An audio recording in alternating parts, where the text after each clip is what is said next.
All right, back to the big story unfolding in Nashik now, where at any moment now we're told ANC President Cyril Ramaphosa will deliver the opening address at the party's 55th National Conference.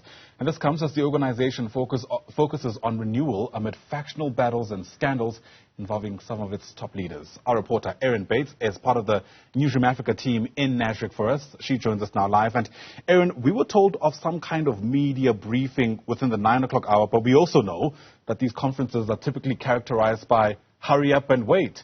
Do you have any idea what this briefing might be about? Yes, Ayanda. So we're expecting Kulemabe, ANC spokesperson, and Zizi Kodwa, senior in the party, to tackle this issue of the private prosecution announced by former President Jacob Zuma's foundation late last night, just minutes, in fact, after the gala dinner ended, or at least the formalities of the gala dinner ended. No timestamp on that, and as you say, the president is scheduled to give his political address at 9 o'clock. But as you say, hurry up and wait is the motto of the day here at the elective conference, and we will be milling about until that address begins. But obviously, this is now a real hot potato for the conference, as much as it's happening within court processes, and we've had a statement in response to the announcement yesterday from the president. As you mentioned, we imagine that there's going to be a lot of reaction to this last-ditch attempt, as it's being described by some people, from the former president to try pin something on Cyril Ramaphosa that might derail his campaign at this conference. But it's worth taking a few steps back. A lot of legal minds have weighed in that have kind of questioned the basis upon which this private prosecution can even proceed. Certainly, and that's where seeing the summons, seeing the charge sheet, having insight into the specifics of the allegation against Ramaphosa by former President Jacob Zuma would be enormously helpful, one must say, to put it at its bare minimum.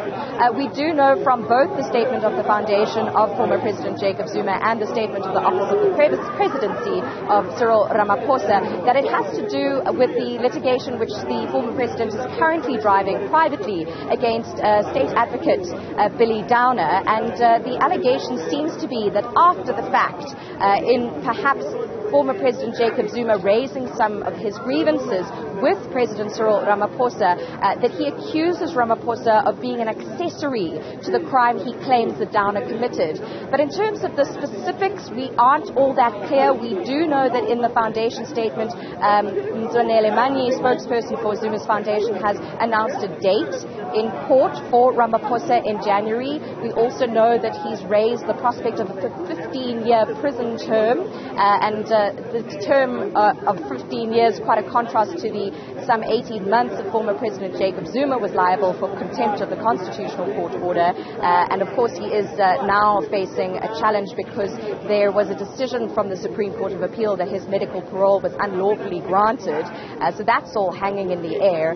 But really, many of the specifics around this matter are outstanding, and I dare say that may well play into the hands of people who are trying to stoke up political noise as we wait for the conference to kick off proper. Ayanda? What it does also indicate to us, Erin, is that the mudslinging, the tussles for power will go right down to the wire. I mean, as you pointed out earlier today, ironically, Cyril Ramaphosa and Jacob Zuma were in the same room during that gala dinner, and there were pleasantries being shared at the time. Meanwhile, back at the ranch, as some people might say, there is these moves that are taking place, which we can presume safely both these men knew, but of course we were caught by surprise later on in the evening. Yes, and notably absent from the room during that gala dinner was former President Thabo Mbeki and Deputy President David Mabuza, who was otherwise occupied at the time. And the president's speech, I thought some have said it was fairly dull, it was fairly staged, but it did seem to me that he was quite businesslike. I mean, it was a business gala after all, but he got right down to the chase and spoke about the many challenges that his administration has faced, the issue of COVID-19, of course, the economic consequences and costs of that, also raising the vaccination rollout, the social grants, various measures to support and help businesses who were hard struck by COVID, and then speaking about the violence of last year, the July unrest, without naming names, but of course we know that that all flared up and cost some 350-odd civilians their lives due to the incarceration of former President Jacob Zuma. Ramaphosa also pressing for continued renewal, and one might ask, hearing renewal bandied about from even before he was elected, how long does renewal of the ANC take? Well, how long is a piece of string?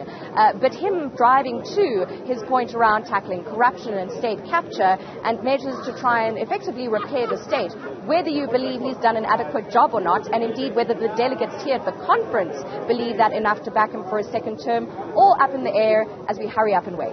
Absolutely. The way forward as clear as mud. For now, Erin Bates, thanks very much indeed. Live to us there from Newzroom in Johannesburg, alongside the rest of our colleagues behind her there, as the media waits with groaning anticipation for the ANC to finally hold its first conference or its first briefing on this first day of its conference.